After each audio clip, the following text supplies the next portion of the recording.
Welcome to Salsido Paranormal. I'm your host, James Salsido, and tonight I'm continuing my reading and review of The Book of the Damned by Charles Fort. As always, you can find all episodes of the show along with links to social media, ways to listen, and ways to support the show, including Patreon and the merchandise store, over at the website, which is salsidoparanormal.com. That's SALSIDO paranormal.com. Support is never expected but always appreciated, as there are expenses in making these shows. Also, please support friends of the show, including Jen, the Arcane Observer, who has her own channel and is the co-host of this show, and Michael Strange of the Trouble Minds Radio Show and the Trouble Minds Radio Network, KUAP Digital Broadcasting, where you can hear many other amazing shows as well as my own. 24/7 online. And we are continuing with this read through. A few things I always like to start with for these shows. First off, the views and thoughts and words of this book are not necessarily those of myself or anyone else listening. So if you hear anything else, then that you don't agree with, that's from the author, not from myself. And second, there may be things in these books, in the books of Charles Fort, that are discussed that he talks about as being mysterious, that may have been explained through science since then. Because these are older books, they're from almost a century ago in some cases. So things do change. Also, I'm going to apologize in advance for any mispronunciations of words and names, as there will be names from other languages and then words that are just hard in general. So just want to always start out these shows with those three things to keep in mind as I'm going here. And so yeah, I was thinking I was going to have to sort of stop early tonight with the recordings, but the thunder has stopped, at least for now. So that's a good thing. But so let's get back to the book here and get at least one more show done tonight. Once I get back to the document here. Okay. All right. These strangely associated things were remarkably separated. They fell 8 miles apart. 8 miles apart. This is talking about a piece of alabaster. I believe that's a stone. And then a living turtle. Then, as if there were real reasoning, they must have been high to fall with such divergence, or one of them must have been carried partly horizontally 8 miles further than the other. But either supposition argues for power more than that of a local whirl or gust, or argues for a great specific disturbance of which there is no record for the month of May 1894. Nevertheless, as if I really were reasonable, I do feel that I have to accept that this turtle had been raised from this Earth's surface somewhere near Vicksburg, because the gopher turtle is common in the southern states. Then I think of a hurricane that occurred in the state of Mississippi weeks or months before May 11th, 1894. No, I don't look for it and inevitably find it. Or that things can go up so high in hurricanes that they stay up indefinitely, but may, after a while, be shaken down by storms. Over and over have we noted the occurrence of strange falls in storms. So then that the turtle and the piece of alabaster may have had far different origins, from different worlds, perhaps, have entered a region of suspension over this earth, wafting near each other, long duration, final precipitation by atmospheric disturbance with hail, or that hailstones, too, when large, are phenomena of suspension of long duration. That it is highly unacceptable that the very large ones could become so great only in falling from the clouds. Over and over has the note of disagreeableness or of putrefaction been struck. Long duration. Other indications of long duration. I think of a region somewhere above this Earth's surface in which gravitation is inoperative and is not governed by the square of the distance, quite as magnetism is negligible at a very short distance from a magnet. Theoretically, the word had the word split up where it was THE and then dash the rest of the word theoretically. The attraction of a magnet should decrease with the square of the distance, but the falling off is found to be almost abrupt at a short distance. I think that things raised from this Earth's surface to that region have been held there until shaken down by storms. The Super Sargasso Sea.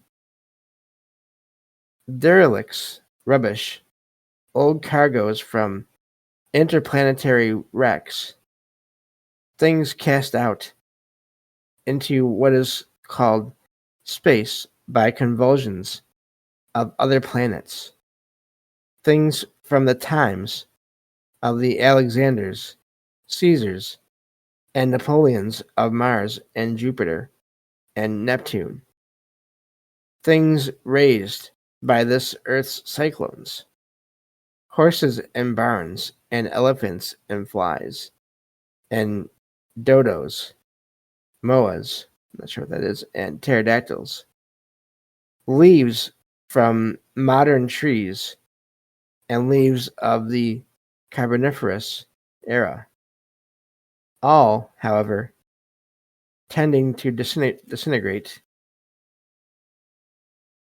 Lost my spot.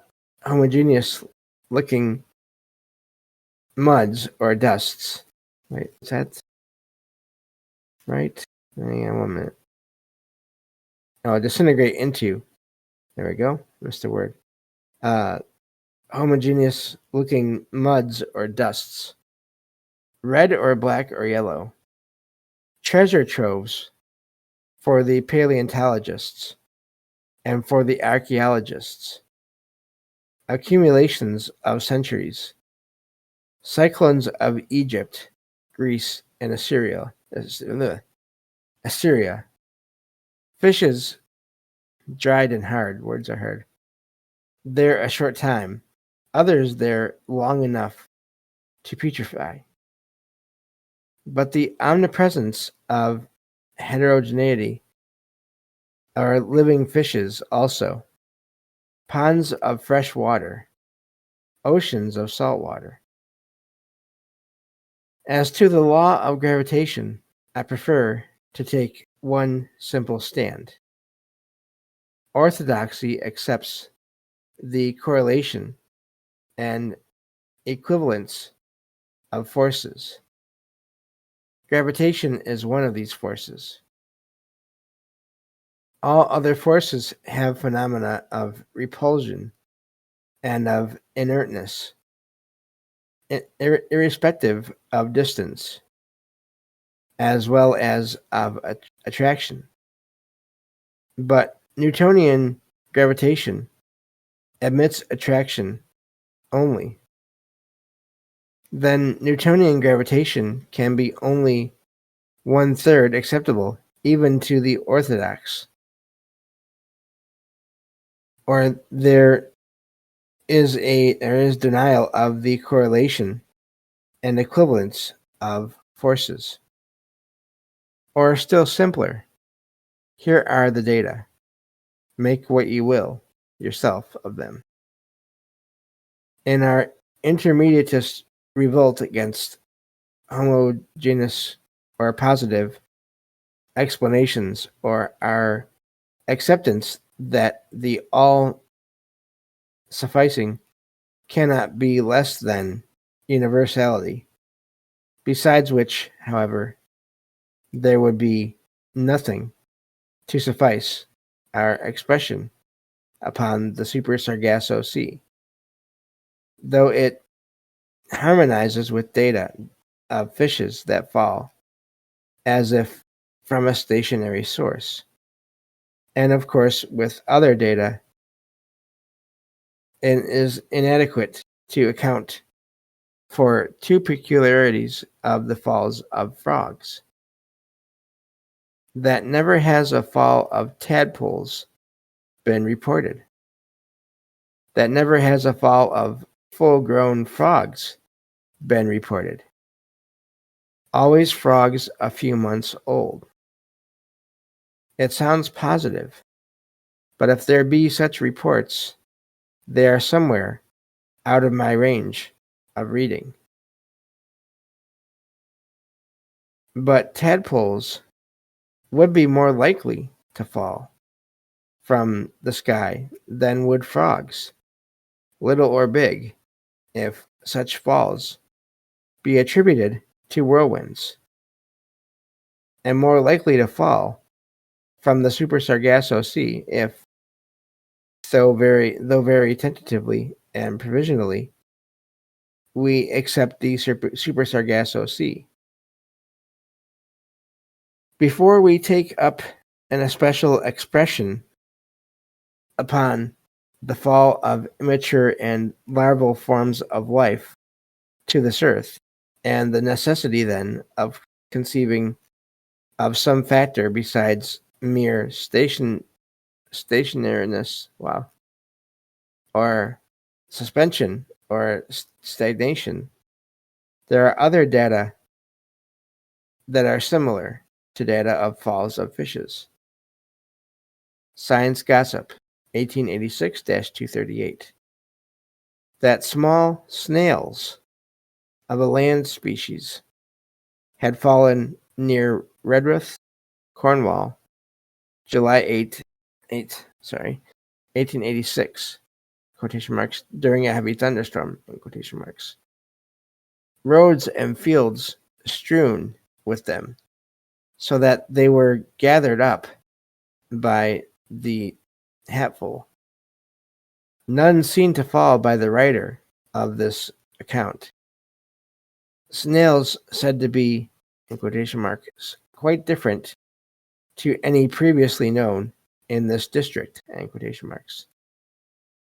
But on page 282, we have better orthodoxy. Another correspondent writes that he had heard of the supposed fall of snails, that he had supposed that all such stories had gone the way of witch stories, that to his astonishment he had read an account of this absurd story in a local newspaper of, in quotation marks, great and deserved reputation or repute, close quotation marks.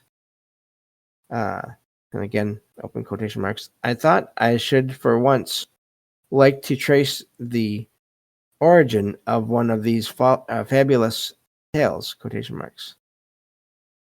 Our own acceptance is that justice cannot be in an intermediate existence in which there can be approximation only to justice or to injustice. That to be fair is to have no opinion at all. That to be honest is to be uninterested. That to investigate is to admit prejudice.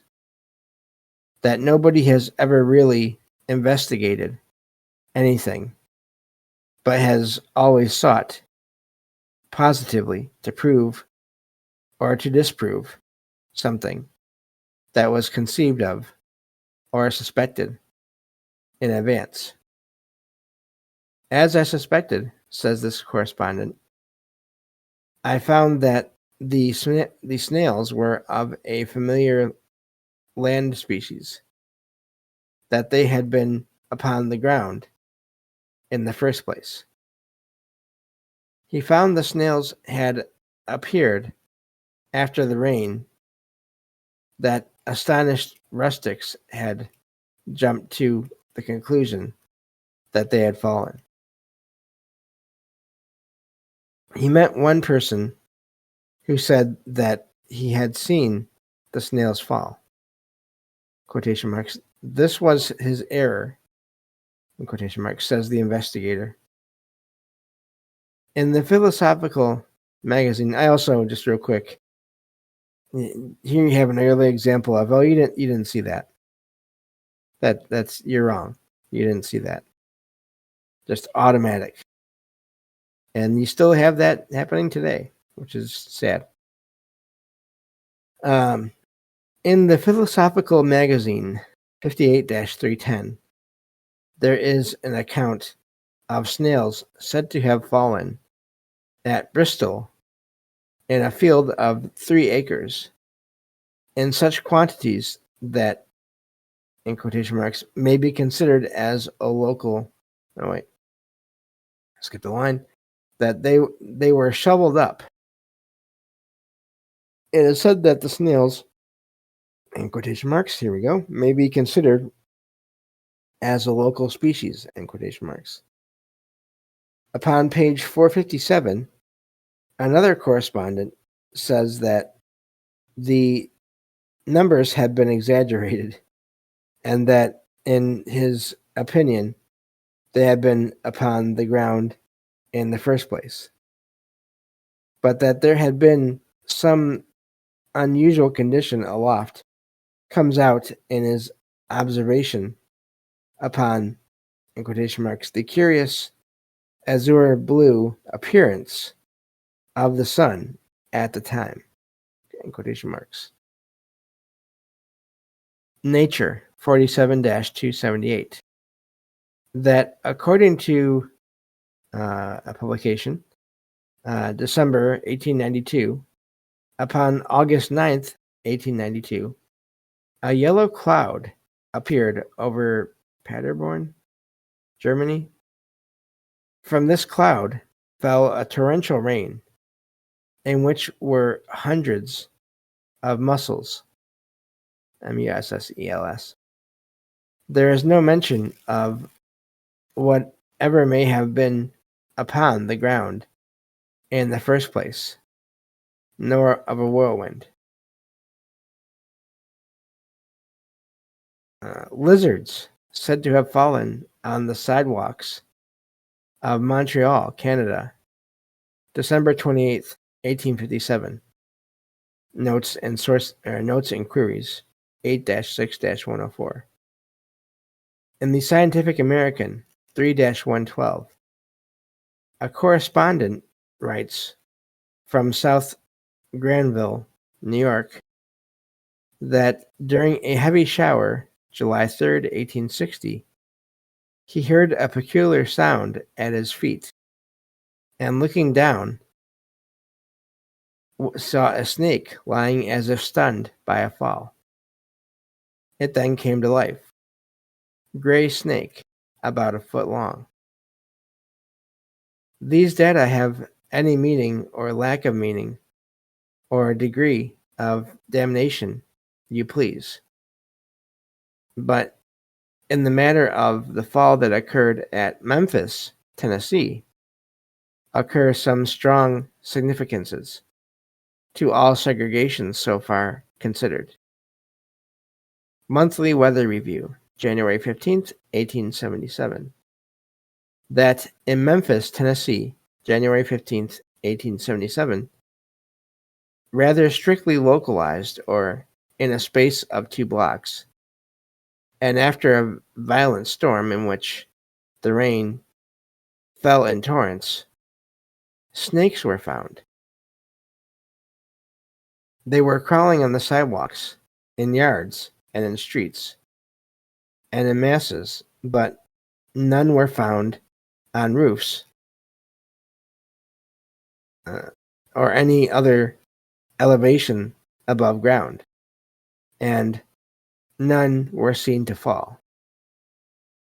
If you prefer to believe that the snake had always been there, or had been upon the ground in the first place, and that it was only that something occurred to call special attention to them in the streets of Memphis, January 15th, 1877, why, that's sensible. That's the common sense that has been against us from the first. It is not said whether the snakes were of a known species or not, but that, in quotation marks, when first seen, they were of a dark brown, almost black, in quotation marks. Black snakes, I suppose. If we accept that these snakes did fall, even though not seen to fall by all the persons who were out sightseeing in a violent storm, and had not been in the streets crawling, loose or in thick tangled masses in the first place. If we try to accept that these snakes had been raised from some other part of this earth's surface in a whirlwind, if we try to accept that a whirlwind could segregate them, we accept the segregation of other objects raised in that whirlwind. So I'm going to stop there because the next paragraph is fairly long. But yeah, so I do like how this has been going. Also, I'm going to read this here from Sweets. Thank you for sharing. Alabaster is a soft, white, translucent stone, typically gypsum, calcium sulfate, or calcite, calcium carbonate, prized for its use in carving and ornamental objects. It's known for its ability to transmit light, making it popular for lamps, vases, and sculptures. Thank you for that, Sweets. Yeah, so I do like how Fort brings up these just dismissals in so many cases of all these things, and how they're just that was the common thing at the time. And sort of the idea of proof and what that is, when we talked about that before on other shows. So I think that's all for this episode. Thank you all for listening, and I will talk to you all next time on Salsido Paranormal. Take care.